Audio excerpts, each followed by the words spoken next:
আমাদের চ্যানেলটা বেশি করে দেখবে, সাবস্ক্রাইব করবে, শেয়ার করবে, লাইক করবে আর কমেন্ট বক্সে অবশ্যই কমেন্ট করে জানাবে আজকের যে ভিডিওটা তোমাদের কাছে দেখাবো তোমাদের কেমন লাগলো। তোমরা সাবস্ক্রাইব করছো, আবার শেয়ারও করো, লাইকও করো আর কমেন্টও করো।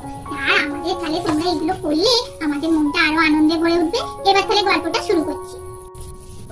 জানো বম্মা, আজকে না একদম ভালো লাগছে না। বাড়িটা যেন ফাঁকা ফাঁকা লাগছে। গুড্ডু দাদা গুড্ডি দিদি নেই তো, বাড়িটা যেন ফাঁকা ফাঁকা লাগছে। ওরা বলেছিল চ আমাদের সঙ্গে আমার মামার বাড়িতে, কিন্তু দুধ আমার ভাল লাগে না। তুই কালো মামার বাড়িতে গিয়ে ওই বসে থাকে। মাকে বললাম ওরা যখন যাচ্ছে চলো আমরাও মামার বাড়ি খুলে আছি। মা তো যাবেই না, বললো বাবা মেজো কাম মারা যাবে, আমরাও চলে গেলে তোমাদের নাকি করতে হবে, তাই জন্যই তো মা গেল না। হ্যাঁ রিক বাবু কি বলেছো, এই তো গুড্ডি আর গুড্ডু নেই বলে মনটা আমারও ভালো লাগছে না। বেশ হই হই হয় বাড়িতে থাকলে, তোমরা চার ভাই বোনে থাকো, কত চেঁচা মেচি ঝগড়া ঝাঁটি করো, বাড়িটা বেশ গম গম করে। নেই বলে যেন বাড়িতে কিছু নেই নেই মনে হচ্ছে। হ্যাঁ ঠিকই বলেছো, আমারও মনটা খারাপ। তা তুমি একটা আমাদেরকে গল্প বলে শোনাও না, একটা ভূতের গল্প বলে শোনাও। জানো তো তুমি যে ভূতের গল্প বলতে বলছো, হ্যাঁ জানো তো রিঙ্কি, আমি বলেছিলাম না যে অমাবস্যার দিনকে ভূত বেশি বেরোয়। আজকে তো অমাবস্যা, কি হবে রাত্রিরে ভূত বেরোবে। ভূতের গল্প শুনতে চাইছো? আবার আজকে তো দু ভাই বোনে শুতে হবে। ও বাবা, কি যে বলছো তুমি, আমার তো একদম ভূতকে ভয় পাই না। আমি জানো তো ছোটবেলায় একবার ভূত দেখেছিলাম। মুখ থেকে মেরেছিলাম না, যাকে পৃথিবীর বাইরে বার করে দিয়েছিলাম। আমাকে ভূত কি করবে, আমি তো দিদিকে পাঠাবো। ঠিক আছে এবার গল্পটা শোনাও তো, আর ভালো লাগছে না। হ্যাঁ তাহলে এবার গল্পটা বলি, চুপ করে শোনো। মহাবল নামে এক রাজা ধারা নগরে বাস করতেন। হরিদাস নামে তার একজন দূত ছিল। হরিদাসের একমাত্র কন্যা মহাদেবী ছিল পরমা সুন্দরী। মহাদেবী ক্রমশ বেড়ে উঠতে লাগলো। কন্যা বিবাহযোগ্য হলে মহাদেবী একদিন তার বাবাকে বলল, আমি সর্বগুণ সম্পন্ন একজন মানুষকে স্বামী হিসেবে পেতে চাই। হরিদাস ও তার স্ত্রী এই কথা শুনে খুবই খুশি হলেন। হরিদাসকে একদিন রাজা মহাবল ডেকে পাঠালেন। তিনি বললেন, তুমি দক্ষিণ দেশে যাও, সেখানে হরিশচন্দ্র নামে আমার এক বন্ধু আছে, সে বেশ অসুস্থ, তার খবর নিয়ে এসো। হরিদাস রাজার কথা মতো হরিশ্চন্দ্রের রাজ্যে উপস্থিত হন। হরিশ্চন্দ্র হরিদাসের কাছ থেকে বন্ধুর সব খবর নিলেন। তিনি হরিদাসকে প্রচুর উপঢৌকন দিলেন। হরিদাস একদিন হরিশ্চন্দ্রের সঙ্গে তার রাজ্য সভায় গেছেন। হরিশ্চন্দ্র হঠাৎ হরিদাসকে জিজ্ঞাসা করলেন, বলতো কলিযুগ কি শুরু হয়েছে? হরিদাস বলল, সে তো বেশ আগেই শুরু হয়েছে।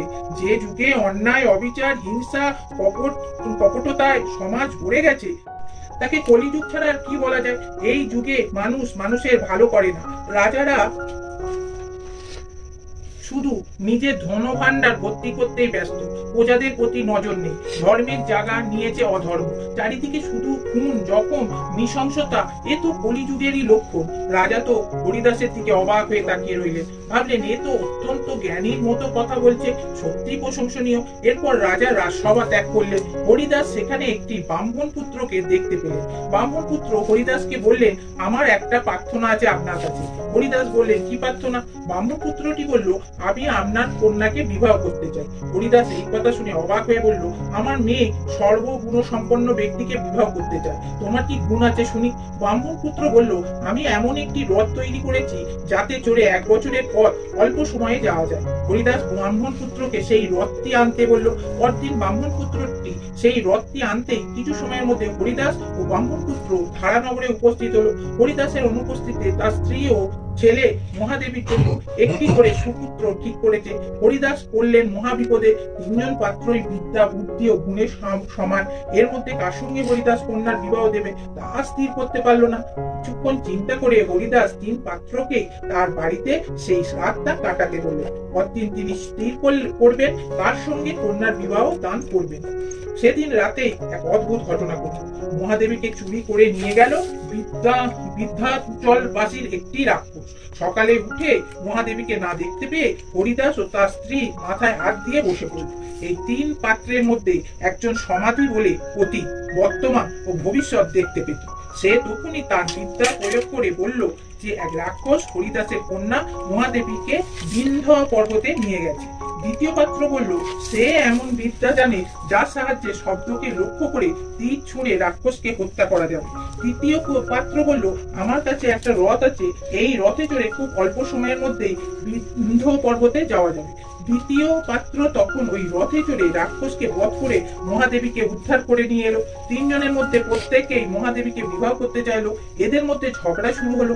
বেতাল বিক্রমাদিত্যকে বলল তিনজন পাত্রই সর্বগুণ সম্পন্ন, এই তিনজনের মধ্যে মহাদেবীকে বিবাহ করার অধিকার কার সবচেয়ে বেশি? বিক্রমাদিত্য বললেন নিঃসন্দেহে তিনজনেরই বিভিন্ন গুণের অধিকারী। আমার মতে মহাদেবীকে বিবাহ করার অধিকার সবচেয়ে বেশি দ্বিতীয় পাত্রে। এই দ্বিতীয় জন যদি রাক্ষসকে বধ না করত তবে মহাদেবীকে উদ্ধার করার কখনো সম্ভব হতো না। এই দিক দিয়ে বিচার করলে দ্বিতীয় জনের সঙ্গে মহাদেবীর বিবাহ হওয়া উচিত। বিক্রমাদিত্যের উত্তর শুনে খুশি হয়ে বেতাল আবার গাছে গিয়ে ঝুলে পড়ল। বিক্রমাদিত্যও ছুটে গিয়ে বেতালকে গাছ থেকে নামিয়ে কাঁধে নিয়ে চলতে লাগলো। হ্যাঁ নাও, এবার গল্প শেষ হয়েছে, এবার যাও তোমরা দু ভাই বোনে গিয়ে শুয়ে পড়ো, আর রাত্রি করতে হবে না, কিন্তু আবার সকালে উঠতে হবে নাকি?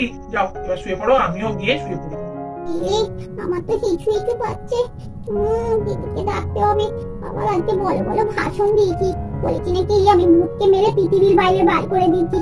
ও বাবা, আমার তো ভূতকে দেখলেই ভয় লাগে। গুডু দাদাটাও নেই, ভয় লাগে না।